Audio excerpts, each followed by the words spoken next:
So here, I represent you a podcast with two professionals demons. So stay tuned, and with this podcast, and for better experience, use headphone and subscribe for my dedicated hard work. And now, onwards, we are streaming our podcast or videos on Spotify platform. Go there and listen. Link is in description.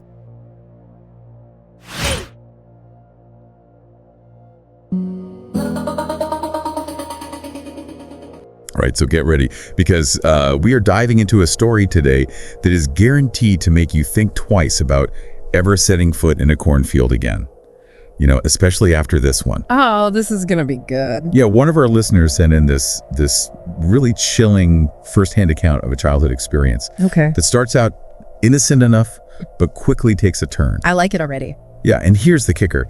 The cornfield, at the heart of this story, it only grows every other year. Oh, wow. Okay, so that's creepy right from the start.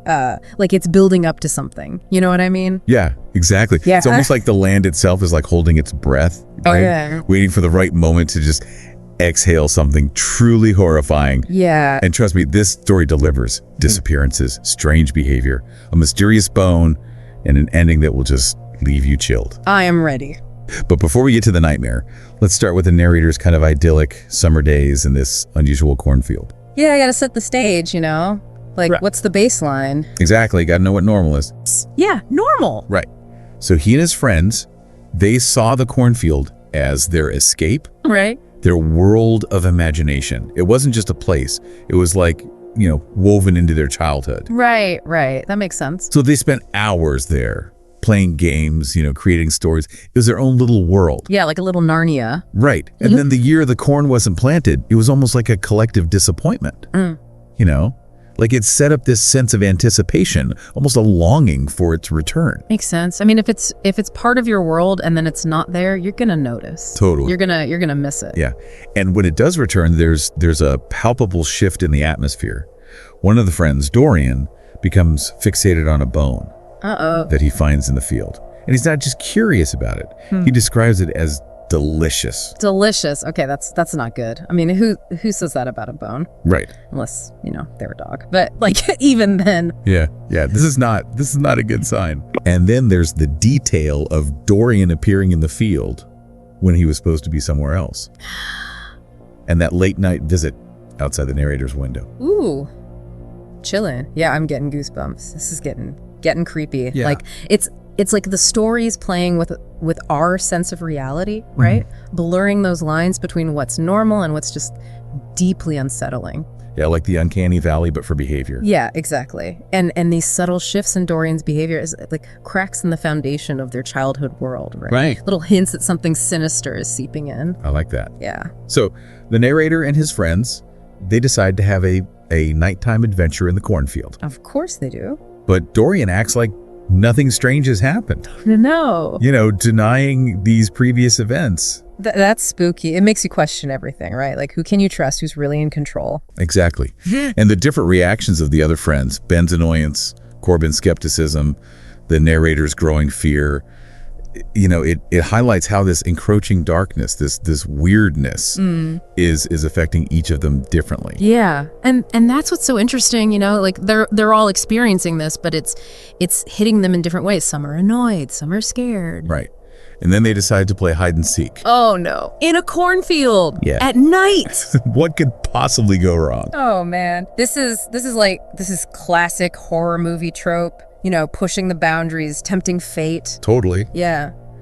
And in this case, that decision, it sets the stage for the real horror to begin. Because during the game, they start disappearing Oh. and reappearing. Oh, that's bad. Each friend acting more and more unsettling. It's like something in the cornfield is twisting them, changing them into something else. Yeah. And that detail, that really stuck with me. I don't know if you remember this, but Ben suddenly knows the way back to the road. Right. Even though they should be completely lost. That's not just getting lost, you know? Or playing pranks. There's a force at work here, manipulating them, drawing them deeper into the heart of the cornfield. Right. And that's what we'll pick up next time. When the narrator stumbles upon a scene so gruesome, so terrifying, that it changes everything. Oh man, I can't wait. Buckle up. Yeah. Welcome back. So last time we left off with, our narrator. He was about to make a pretty horrifying discovery. Yeah, he was in the depths of the cornfield, about to see something he couldn't unsee. Yeah, and let me just warn you, this is where things get really intense, like buckle up. Yeah, he stumbles upon a scene of, absolute carnage. His friends, their bodies, they're torn apart. Oh, okay. Yeah. And then he sees it's a second Ben feasting on one of their legs. Oh, that's just wrong on so many levels. Yeah, and the story doesn't shy away from the brutality. Yeah. And I think that's important, It forces us to confront the true horror of the situation.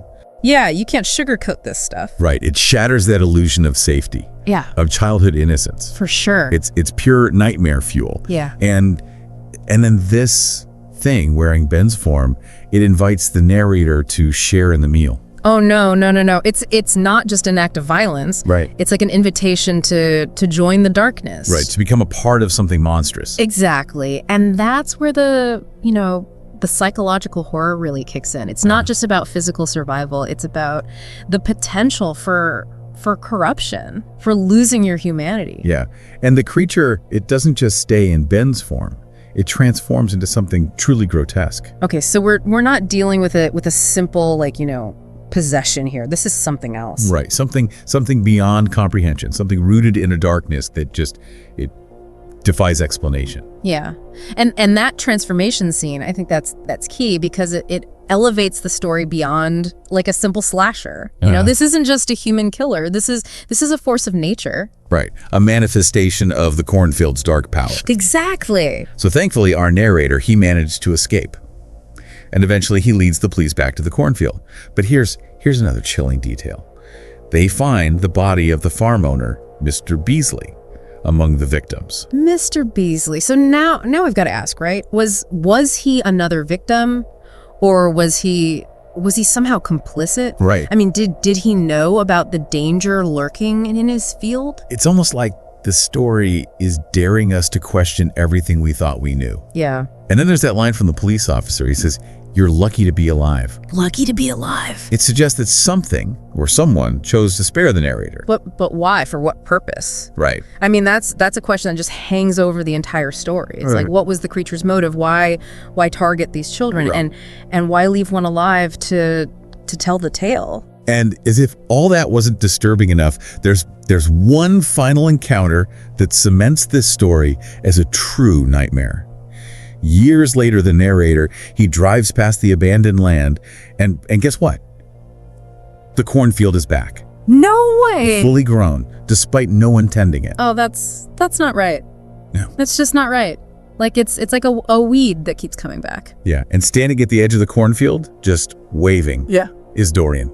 Oh my God. This is like some Stephen King level stuff, right? Right. What happened to Dorian? Did he become part of the cornfield, part of the creature itself? And what does his presence signify? Is it a warning, a threat, or something else entirely? It's just so unsettling. It sticks with you. Yeah. It's a masterclass in creating atmosphere and suspense. It uses simple everyday elements, a cornfield, a group of friends, a game of hide and seek, and twists them into something truly terrifying. Exactly. And I think that's what makes this story so impactful. It taps into our primal fears. Now, the fear of the unknown, the fear of losing control, the fear of being consumed by something dark and insatiable. It also highlights the power of perspective, The story's told from the survivor's point of view, so we're left to grapple with those fragmented memories, the unanswered questions, and the lingering trauma. Right. We're left to piece together the puzzle, knowing that some pieces will always be missing. And that, I think, is the true brilliance of this story. It doesn't offer easy answers or neat resolutions. It just leaves us with a sense of unease, a feeling that something is lurking just beyond our comprehension, waiting to be unleashed. And maybe that's the point, to remind us that the world is a vast and mysterious place, right, full of wonders and horrors that we can only begin to imagine. So the next time you find yourself near a deserted cornfield, especially one that only grows every other year, maybe just keep walking. You never know what might be hiding in those rows, waiting to claim its next victim. It's easy to get caught up in those chilling details, the blood, the creature, the bone. But I think what really stays with you is that psychological impact. Yeah, the way it just messes with your sense of reality. for sure. Absolutely. Like, this story isn't just about surviving a physical threat. Right. It's about confronting that darkness within ourselves, that Yeah. potential for evil to take root even in like the most innocent places. Exactly. And the fact that the narrator is the only one who escapes, it adds like a whole other layer of complexity. Right. What does it mean to be the sole survivor of something so horrific? How do you even carry that burden, that knowledge, without just being consumed by it? Yeah, that's a heavy question. And I think it's one that the story really leaves us to ponder. We see like glimpses of the narrator's trauma, right? The way he's haunted by these memories. But the full weight of his experience, I don't know, it's left largely unexplored. Which, in a way, makes it even more terrifying. Because it suggests that the true horror isn't just the physical violence, it's those psychological scars. The ones that linger long after the wounds have healed. Right. You know, the way that a single event can just shatter your sense of safety, your trust in the world around you. It's true. It's true. And I think that's where the power of storytelling comes in. You know, this account, even though it's fictional, it allows us to explore those dark corners of the human psyche, to confront our fears. But All right, buckle up for a deep dive. And this one is going to send chills down your spine. We're going deep into a horror story, a first-person account. oh, like a found journal entry or something like that? Yeah, exactly. Like someone stumbled upon this hidden journal, and it just takes us right into this nightmare. You know, it's really captivating, even from the start, how the author just throws us into the scene of escalating terror. Oh, really? Yeah, just imagine like the narrator is like huddled inside a trailer with his dad. There's a frantic pounding at the door, and this voice, oh man, this voice that just chills you to the bone. It just speaks. Wait, hold on. Are we already like in the middle of the action here? Yeah. Oh, I love that. It's like we're peeking through the cracks of a boarded up window, like desperate to know what led to this moment. That's exactly it. That's what's so brilliant about this whole narrative structure. To really like grasp the horror though, let's rewind a bit. Okay. We need to understand like the setup, the environment, and the characters that make this knock at the door so terrifying. Okay, yeah, let's unpack that. So where are we? Geographically speaking, where's this trailer? So think isolated, desolate. We're talking about a rundown trailer tucked away in like a forgotten valley. Wow. Cramped living space, no modern conveniences. The bathroom is basically the kitchen. Not exactly a place you'd want to spend a weekend, let alone be trapped with something sinister lurking outside. Oh man, I can already feel the claustrophobia setting in. Right. And you mentioned the narrators with his father. Yeah. What's their relationship like? It's strained, to say the least. The father is battling alcoholism, and it casts this shadow over their interactions. There's this sense of underlying tension, this feeling that something's off beyond just the creepy setting. Right. And then there's this passing mention of a boy, which instantly sets off alarm bells, you know? It's unsettling. It's like the author's like deliberately planting these seeds of doubt, making us question who this boy is and what role he might play in this unfolding horror. Yeah. It's masterful foreshadowing, leaving the reader with this lingering sense of unease, like a feeling that something just isn't right. Yeah. And that brings us to the first truly strange occurrence. Mysterious footprints in the snow. Footprints in the snow. Okay, so we've got like multiple sets, different sizes, like a whole party showed up uninvited. Right. So how does the dad react to this? He dismisses it, brushing it off as nothing to worry about. Oh, come on. But you know, this dismissal, as we see throughout the story, is such a classic horror trope. It plays on our natural tendency to rationalize the unexplainable, ignore those warning signs that something is amiss. Oh, yeah. And it often leads to, well, let's just say things don't usually end well for those who ignore the red flags. It's so true. It's like all those horror movies where the characters are like, oh, it's just the wind right before like a masked killer jumps out. Exactly. Have you ever been in a situation where you had that gut feeling that something was wrong, but you just tried to ignore it? I think we've all been there. It makes the story even more relatable, you know, and terrifying. Totally. It taps into like those primal fears we all have, you know, those moments where we feel vulnerable and out of control. Yeah. And the story doesn't let up. That night, the knocking begins. Ah, yes. Back to that spine-tingling moment you described earlier. So it's not just any knock, is it? No, this is where the author's skill with language, it just truly shines. The narrator describes the voice that follows as pure malice. Oh, each word dripping with foul heaviness. okay. He doesn't even have to tell us what the entity looks like. Right. We can practically hear that voice, feel that chill it sends down our spines. That's the power of using sound to evoke such a visceral reaction in the reader. It's like the author is reaching out for the page and just grabbing you by the throat, forcing you to listen. Yes. How does the father respond to this terrifying voice? Aggressively, He slams the door, yells, tells whatever's out there to stay away. It's a natural reaction, but it also reveals a deeper fear, a sense of helplessness in the face of the unknown. So it makes you wonder, does he know more than he's letting on? Right. Is this anger masking some deeper understanding of the threat? That's the question that lingers in the air, and the author doesn't give us easy answers. Right. As the night goes on, the knocking continues, coming from different directions surrounding the trailer. Oh my gosh. The author is a master of pacing, slowly ratcheting up the tension, building this feeling of being stalked, hunted, like prey, trapped in a cage, with the predator circling closer and closer. Precisely. And then comes the moment that truly shifts the story into the realm of nightmare. The narrator catches a glimpse of a hooded figure outside the window. Oh no. Its face illuminated, revealing blackened eyes and just a gaping void for a mouth. It's like something straight out of a terrifying dream. Yeah. But why is that image so effective? It's not overly graphic, is it? No, that's the brilliance of it. Okay. The description is just vague enough to let our imaginations run wild, right? But We fill in those missing details with our own deepest fears, creating a truly personalized horror that stays with us long after we've finished reading. it's like the author is giving us the framework of a nightmare and letting our own minds build the monster. Exactly. So then finally we get a sliver of an explanation. The father starts talking about this curse that he's at the center of. Right. But his explanation, it's cryptic, shrouded in mystery. He doesn't outright tell us what this curse is or why he's being targeted. Oh. And this deliberate withholding of information, it's another classic horror technique. Okay. It keeps us hooked, desperate for answers. It's like being told a ghost story around a campfire. But the storyteller keeps pausing, Yeah. leaving you hanging on every word, waiting for the terrifying climax. And that's where we'll pick up in the next part of our deep dive. We'll delve into the chaotic confrontation that follows, the chilling notes that appear, and the father's desperate attempts to protect his son from the forces that are closing in.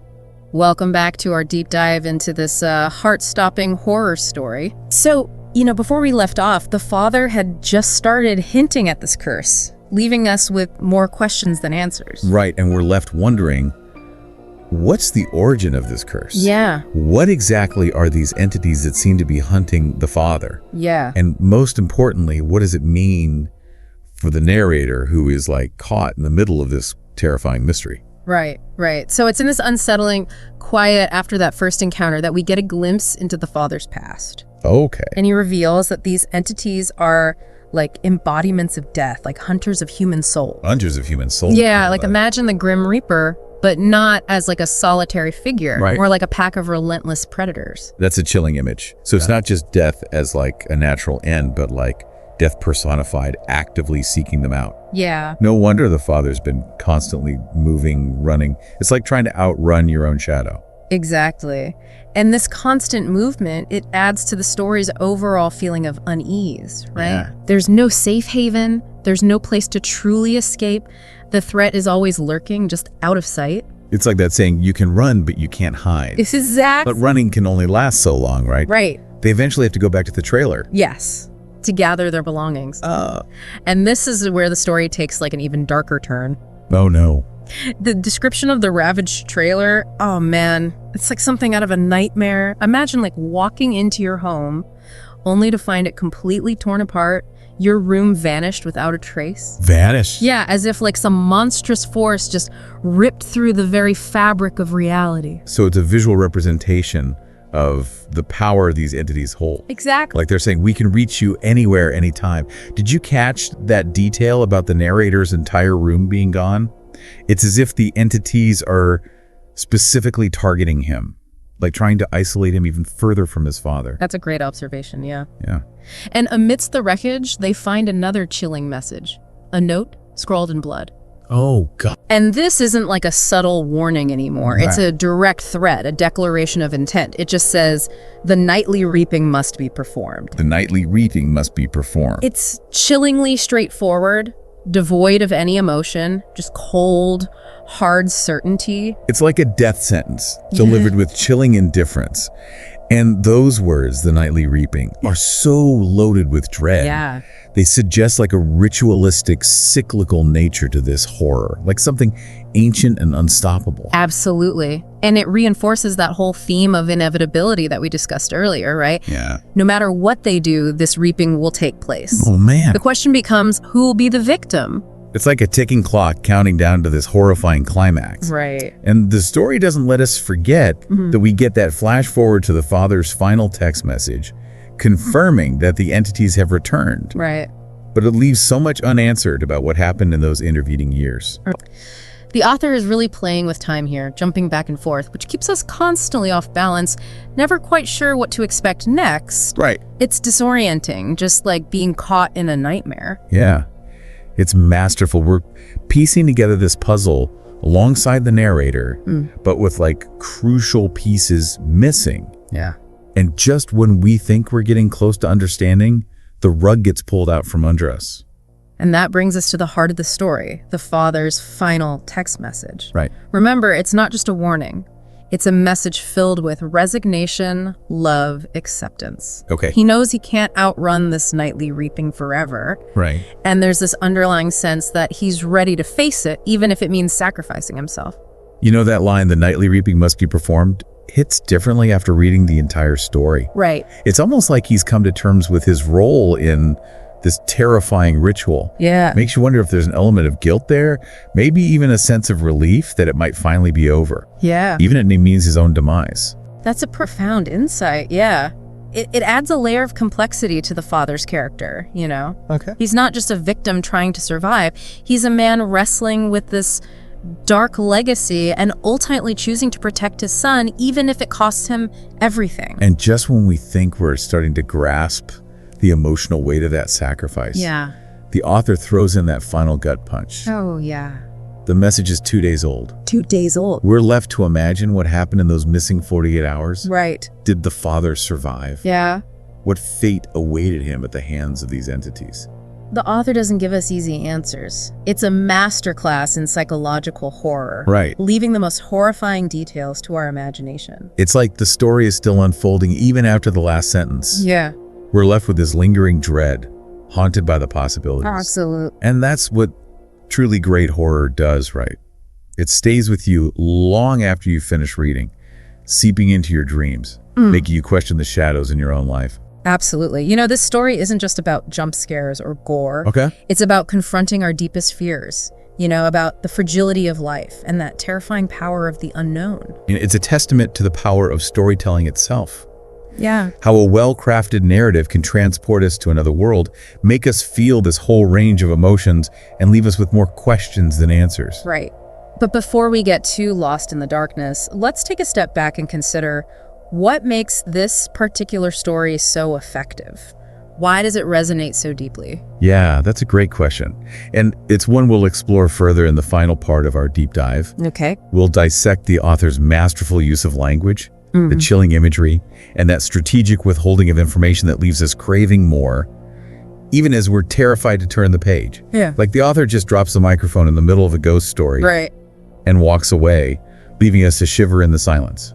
Yeah. Our minds are racing just to fill in these terrifying gaps. And you know, that's precisely what elevates this story from a simple scare to like a haunting meditation on fear itself. Yeah. It's not about like giving us all the answers. Yeah. It's about like planting these seeds of unease that take root and grow in our imagination. We become active participants in the horror. Right. It's almost like we're co-authors of our own nightmares. Exactly.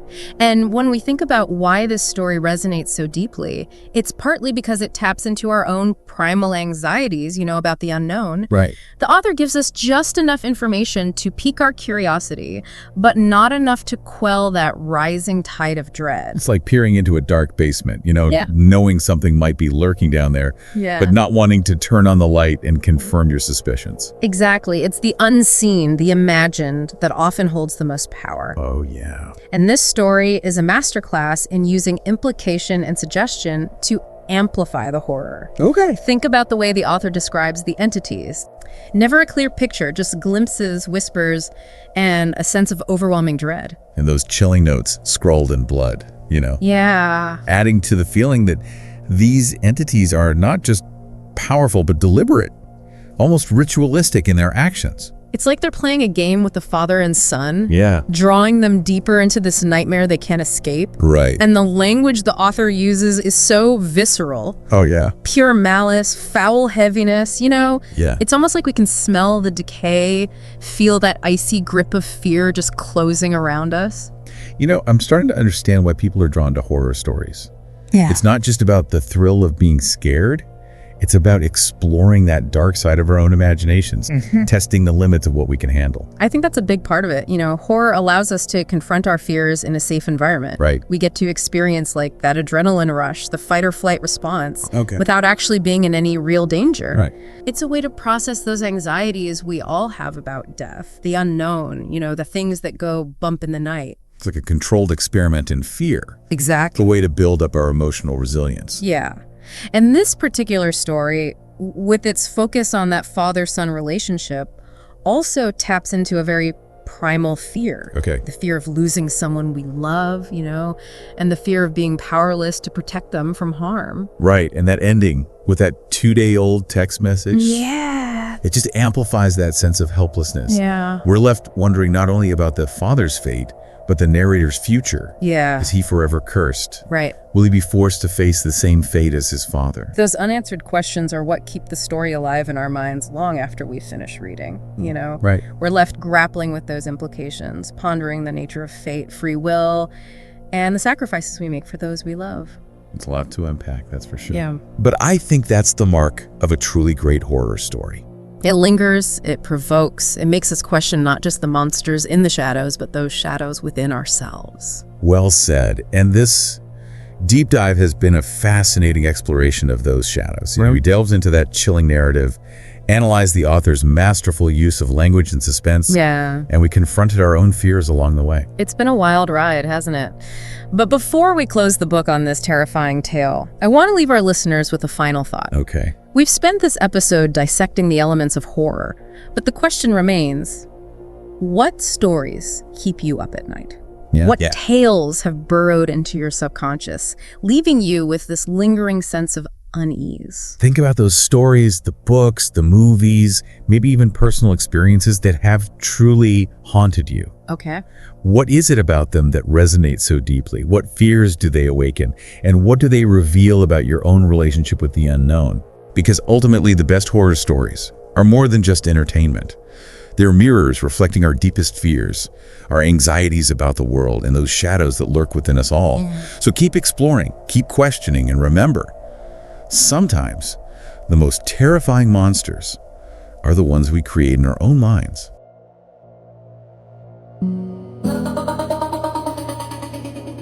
All right, let's dive in. Today we're looking at It Screams When It Doesn't Whisper. Ooh, creepy pasta. I love it. Yeah, and this one's got like the whole package, family tragedy, a haunting presence, and a narrator you just can't quite trust. So are we gonna get spooked? Well, we might, but for this deep dive, we're really going deeper than that. Yeah. We want to understand, how does the author actually build this narrative? What makes this thing tick?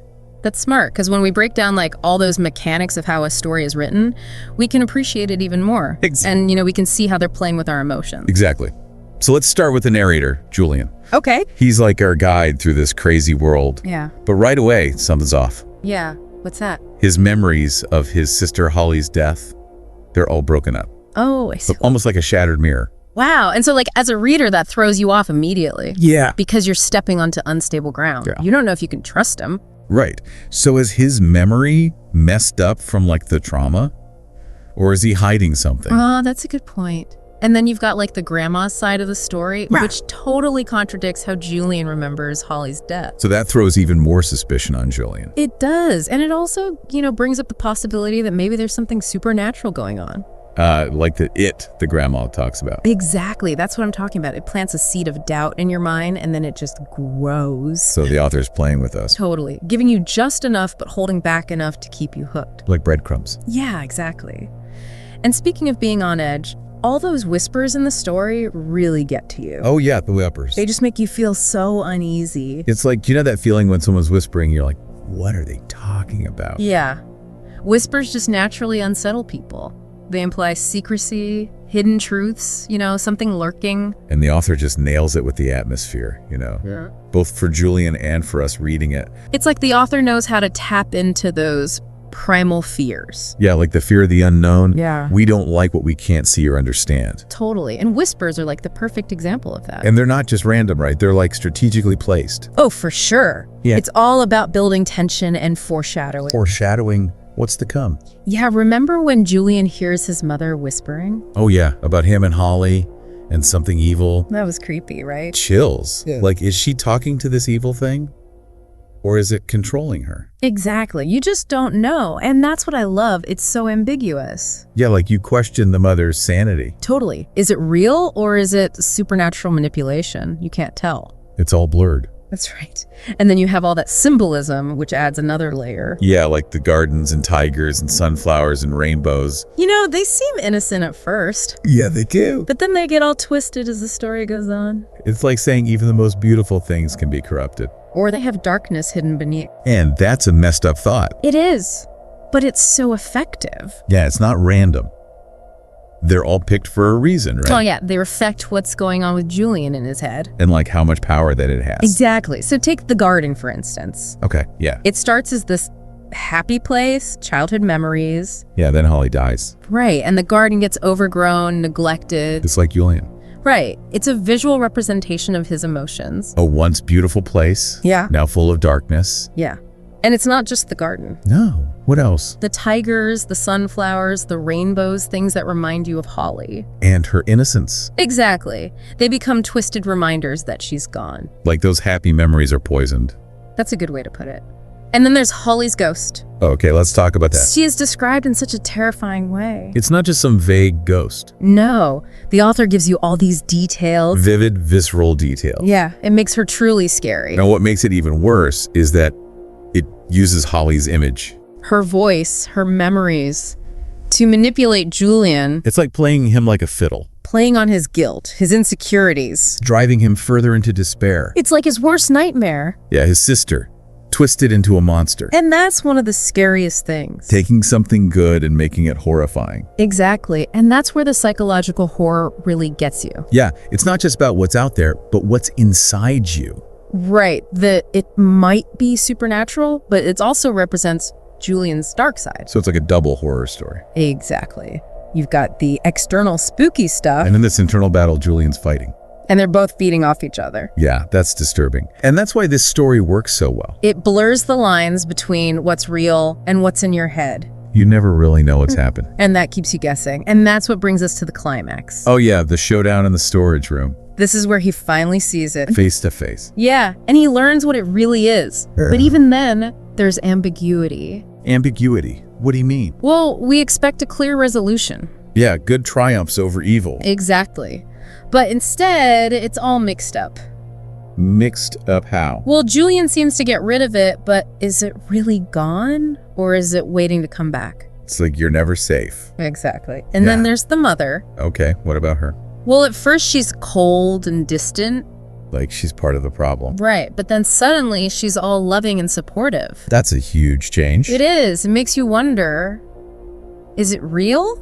Or is it just another manipulation? Another mind game. Yeah. Like you can never really relax. Even when it seems okay, you still feel that dread. And that's what creepypasta does best. It's not just about the jump scares. It's about the unsettling feeling that stays with you. Yeah, even after you're done reading. It taps into our primal fears, the things that keep us up at night. Exactly. And it screams when it doesn't whisper.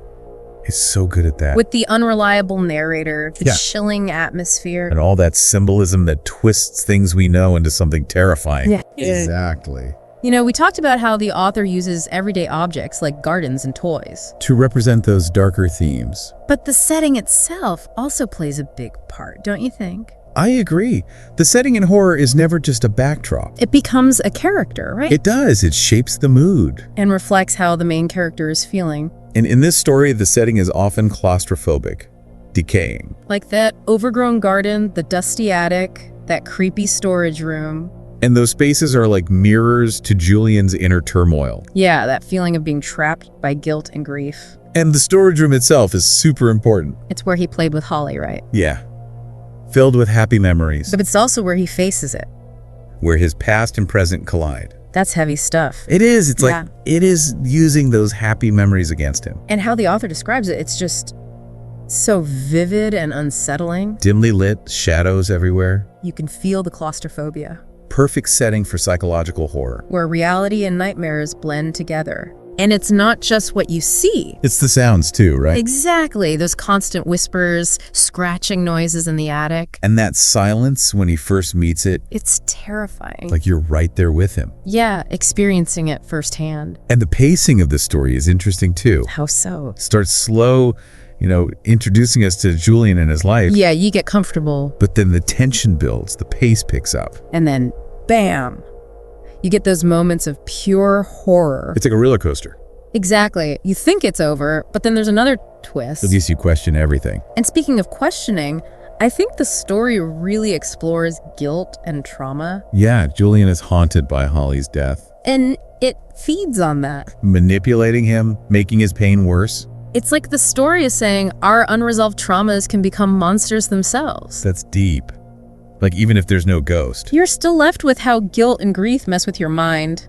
makes you vulnerable. It reminds us that the scariest monsters, Might be the ones we carry inside. And that's when the story really gets to you. because who hasn't felt guilty? Or the pain of something that happened in the past. That's what's so brilliant about this creepypasta. It takes those universal human experiences, And wraps them in this chilling story. makes us face not just the monsters out there, but also the ones within us. Like we all have our own it. Maybe not literally whispering. But those doubts, those memories, those things we try to hide. They keep coming back. And it's how we deal with them that matters. Do we let them consume us? Or do we find a way to overcome them? Like Julian confronting his fears. That storage room, with those twisted memories, it's like a battle for his soul. Yeah. He's not just fighting a ghost, he's fighting himself. And maybe he doesn't win for sure, but he's trying. He's taking a step in the right direction. And that's a powerful message. Even when the past haunts you, you can fight back. Reclaim your story, choose how it shapes you. It's not about erasing the bad memories. It's about integrating them. Learning from them, growing from them. Like our scars, physical and emotional, they don't have to define us. They can make us stronger. Remind us what we've survived. Exactly. And speaking of stories, I think it's interesting how this creepypasta shows the power of narrative itself. How so? Well, Julian's messed up memories, how it uses Holly's voice. And how the story keeps changing. How we see what's real. It shows how much stories can influence us. Whether it's the media, our own memories, Or even our deepest fears. that's like a warning. To be careful about the stories we believe. We have to question them, challenge them, make our own interpretation, Because we get to choose which stories we believe in. and which ones shape our lives. That's a powerful thought.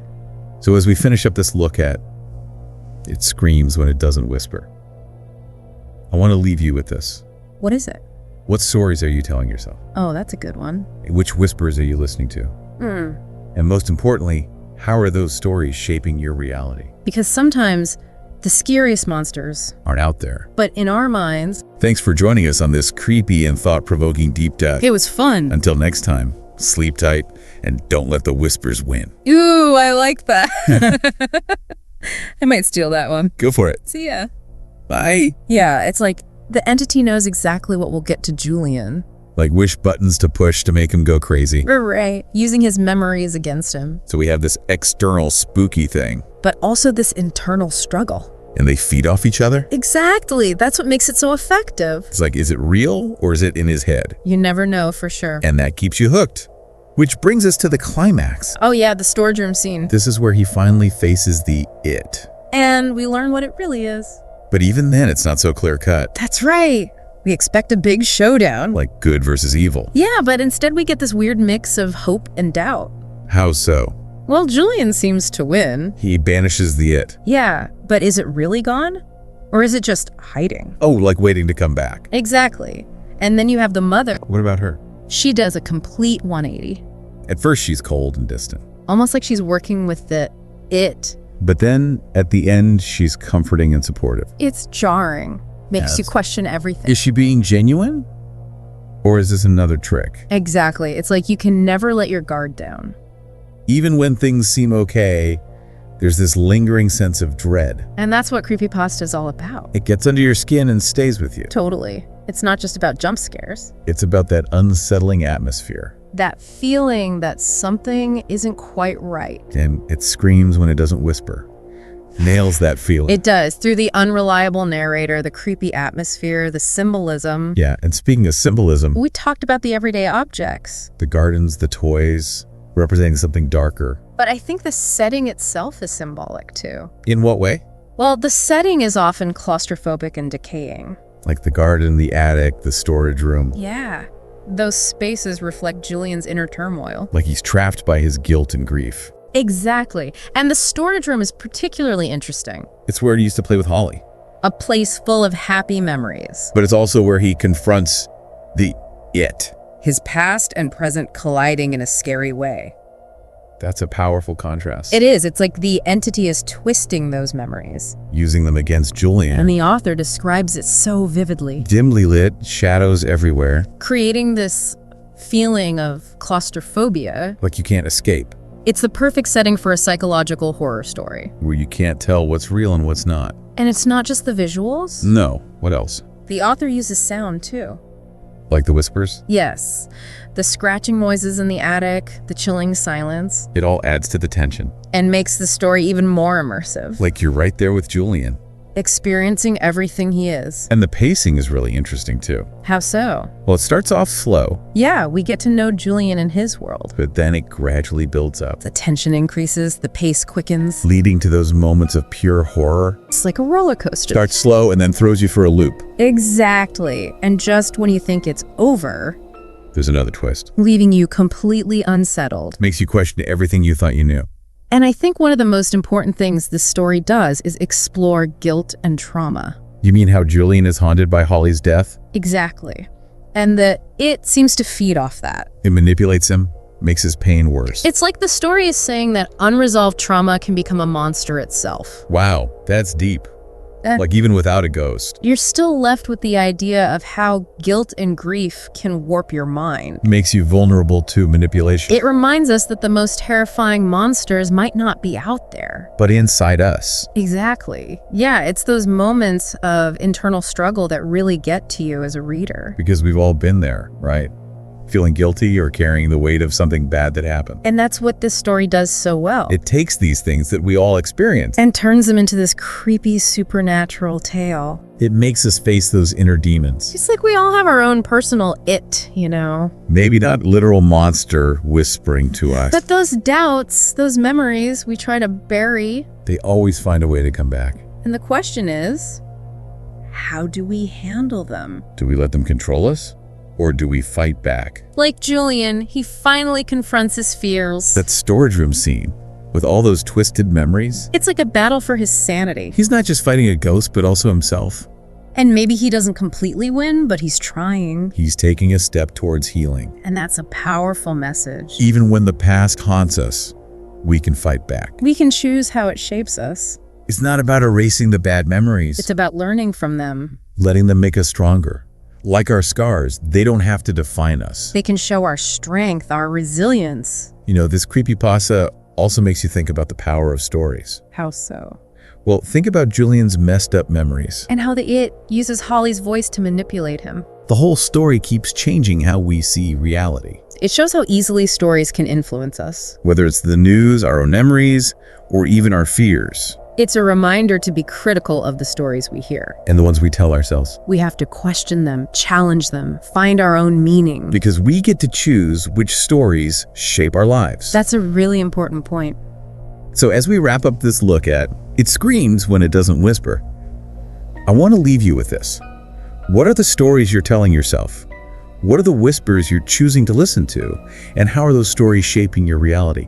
Because sometimes the scariest monsters aren't out there, but in our own minds. Thanks for joining us on this deep dive. Until next time, sleep tight and don't let the whispers win.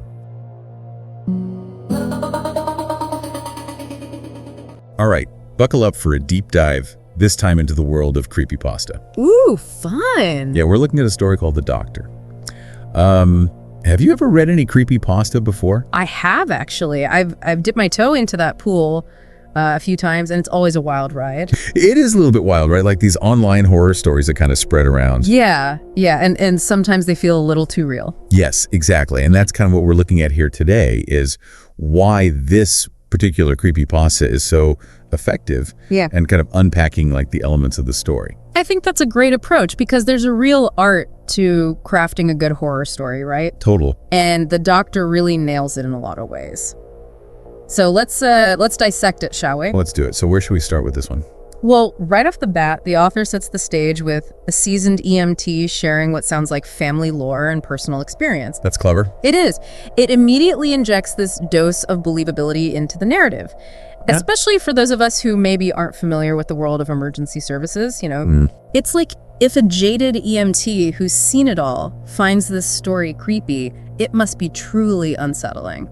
Totally. And you almost have that like inherent trust in medical professionals, you know? Yeah, exactly. Because they're dealing with life or death situations all the time. Yeah. So it's like, okay, if they're spooked, I should probably be spooked too. Right. Their baseline for creepy is probably a lot higher than ours. Exactly. So, Yeah. okay, so we've got this really credible narrator. Yeah.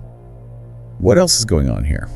Well, the story also uses these classic little white coffin stories to great effect. Oh yeah, I know those.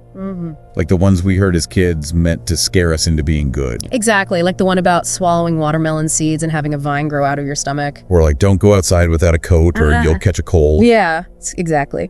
But in The Doctor, the author weaves these familiar tales into the narrative, not just for nostalgia though, but to foreshadow the darker themes that are to come. Ooh, I see. These innocent childhood memories, they suddenly take on this whole new sinister meaning. Yeah, it's like all of a sudden the monkey bars and the bouncy balls at the playground are like, oh. Right. Like, what if they were never really that innocent? Yeah, exactly.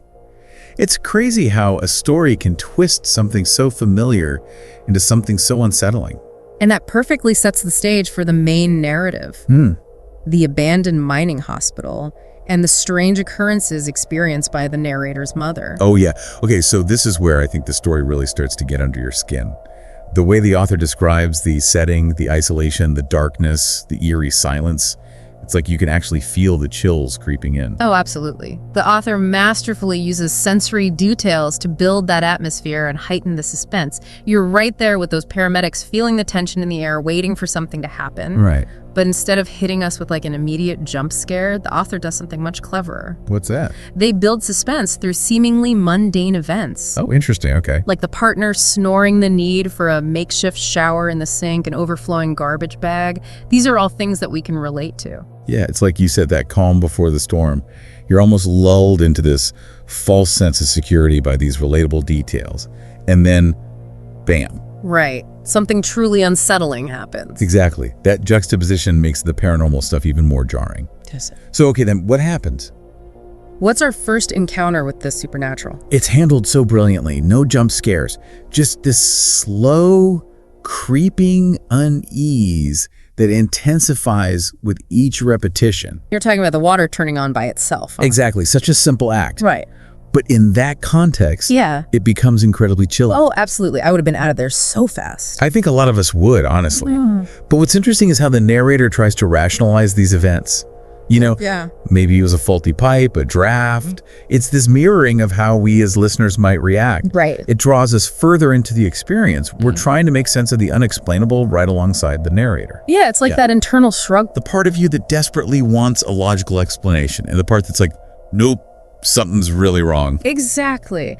And just when you think things couldn't get any creepier, the author introduces other characters into the mix. The other paramedics, the security guards. Oh, yeah, that's right. And their differing experiences and reactions add a whole other layer of complexity. Right. Some are skeptical, others have had their own unsettling encounters. It makes you question, what's truly happening here? Is it a shared delusion, a mass hallucination, or is there something more sinister at play? And that's where the real horror lies, isn't it? That uncertainty, that Yeah. I don't know what to believe anymore, feeling Yeah. that just gets under your skin. Exactly. And then we have the climax of the story. That moment when a ghostly voice whispers just before a call comes in. Oh my gosh, yes. That scene gave me goosebumps. It's brilliantly ambiguous. Was it a hallucination? The dispatcher? Or something else entirely? It's that unanswered question that lingers long after the story ends, you know? Absolutely. It's what makes it so effective. Totally. Yeah. And then there's that final reveal.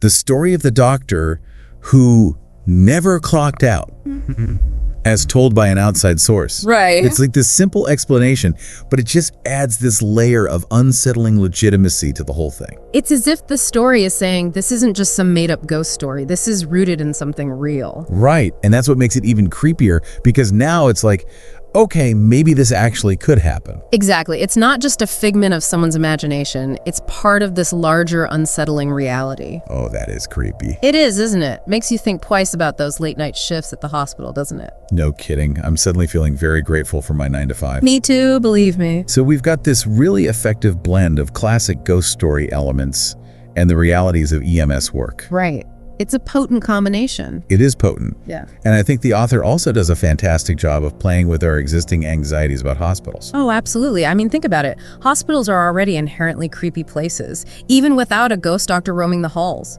Oh, 100%. They're associated with healing, but also with death. Yeah. You know, life and laws all in one place. Exactly. And at night, especially, Oh, yeah. when it's mostly empty and quiet, it's like a whole different world. Oh, totally. Yeah. It's like the building takes on this completely different energy. Yeah.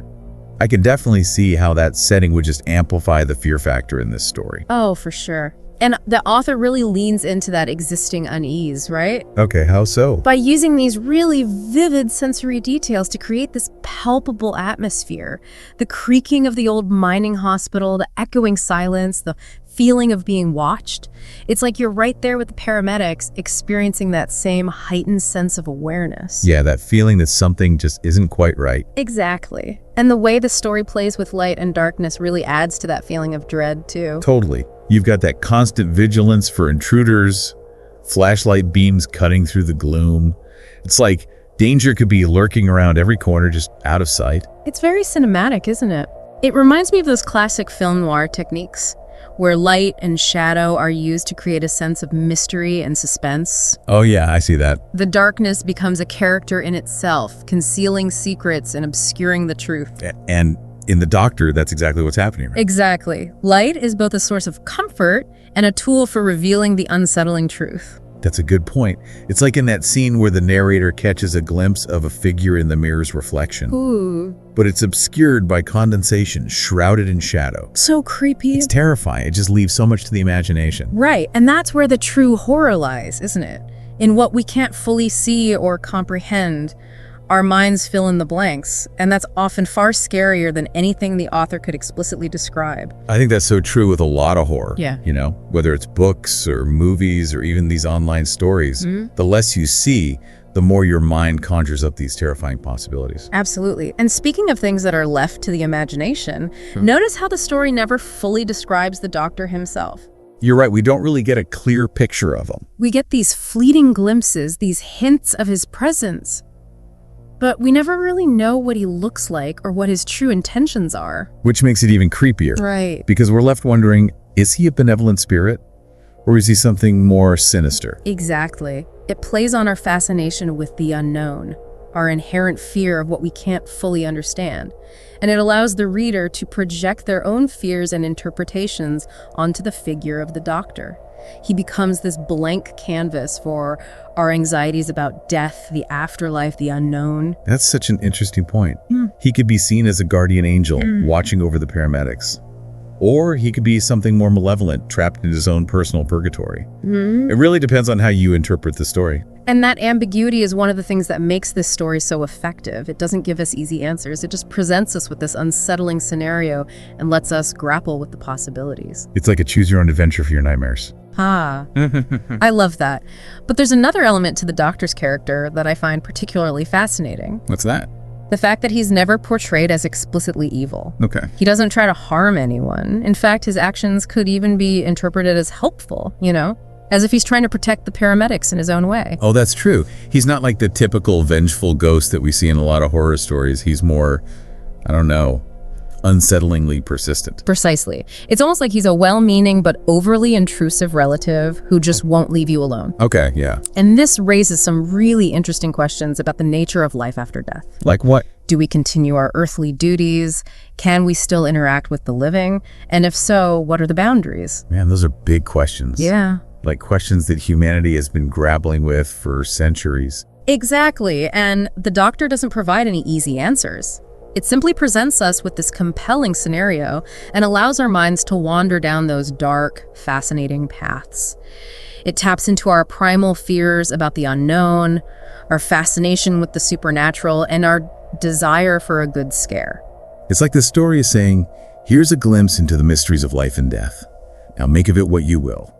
Which frankly is a lot more interesting than just being handed a neatly packaged explanation. You're absolutely right. The ambiguity is where the true power lies. It allows us to engage with the story on a personal level, to fill in the blanks with our own fears and interpretations. So, aside from giving us nightmares, what can we take away from this deep dive into the Doctor?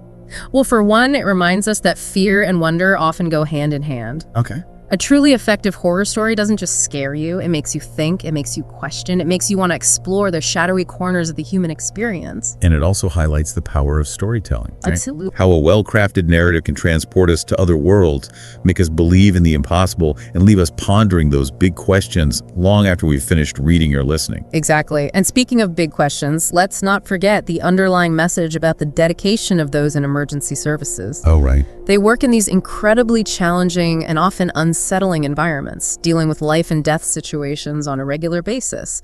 And this story, in its own way, pays tribute to that dedication. The Doctor, even in death, continues his duty, watching over those who follow in his footsteps. It's a poignant reminder of the sacrifices made by those who dedicate their lives to helping others. And it also speaks to the cyclical nature of the story, right? With the narrator potentially experiencing what her mother did, suggesting that this haunting, this vigilance, continues. It's as if there's this unspoken bond, this shared experience that connects those who work in emergency services, past and present. Wow, when you put it that way, it almost adds this layer of beauty to this otherwise creepy tale. I think so too. It's a reminder that even in the darkest of places, there can be this sense of community, of shared purpose, of carrying on a legacy. So despite all the chills and the unsettling moments, The Doctor is ultimately a story about human connection, about the enduring power of duty and sacrifice. Who knew we'd find such profound themes lurking within a creepypasta? That's the beauty of good storytelling, right? Right. It can surprise you, challenge you, and ultimately leave you with more questions than answers. But those questions, those lingering doubts and uncertainties, those are often the most fascinating part. Absolutely. And I think that's a perfect place to leave it for today. I agree. We've given our listeners plenty to think about. So much to think about. But for those of you who are brave enough, we challenge you to seek out more creepypasta stories. Analyze them. Dissect them. Let them get under your skin. You might be surprised at what you discover about the craft of storytelling and about yourselves. Remember, the best stories aren't just about the scare. They're about the questions they raise, the emotions they evoke, and the truths they reveal about ourselves and the world around us. So keep exploring, keep questioning, and keep an open mind. And maybe, just maybe, you'll catch a glimpse of something truly extraordinary lurking in the darkness. And it makes you wonder about all those other stories we tell, like the ones whispered around campfires or passed down through generations. You know what truths might be hidden within those tales? It's a fascinating thought, isn't it? And the Doctor really encourages us to do just that. Look beyond the surface of things. Consider the possibilities that are lurking in the shadows. It reminds us that sometimes the most unsettling stories are the ones that feel the most real. Absolutely. Speaking of unsettling, and I'm genuinely curious about this, have you ever experienced anything unexplainable? Anything that made you question your own sense of reality? Ooh, that's a good question. I'm not sure if I've ever encountered anything truly supernatural, but I've definitely had those moments where I felt like something was just a little off, like a weird coincidence or a sense of being watched. Yeah. It definitely makes you think twice about things. I know what you mean. I'm a scientist at heart, so I tend to approach things from a logical, evidence-based perspective. But I've certainly encountered stories, anecdotes that defy easy explanation. And those stories, even if I can't fully explain them, they make me pause and wonder.